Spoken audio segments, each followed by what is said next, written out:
आज आपल्या कोळी बांधवांची नारळी पौर्णिमा. श्रावण महिना म्हणजे माशांच्या प्रजननाचा काळ. या दरम्यान आपण मांस मच्छी खात तर नाहीच, पण आपले कोळी बांधव देखील फार क्वचितच मासेमारी करतात. संपूर्ण श्रावण कोळी बांधव मासेमारी करत नाहीत.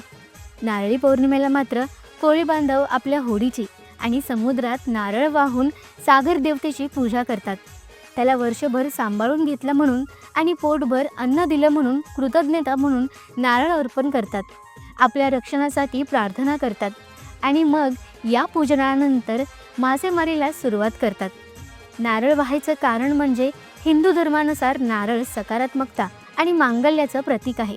जो निसर्ग आपल्याला इतकं काही देतो त्याला निदान एक दिवस नारळ वाहून कृतज्ञता दाखवणं किती छान आहे ना.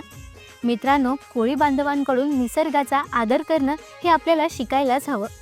ओम नमः शिवाय.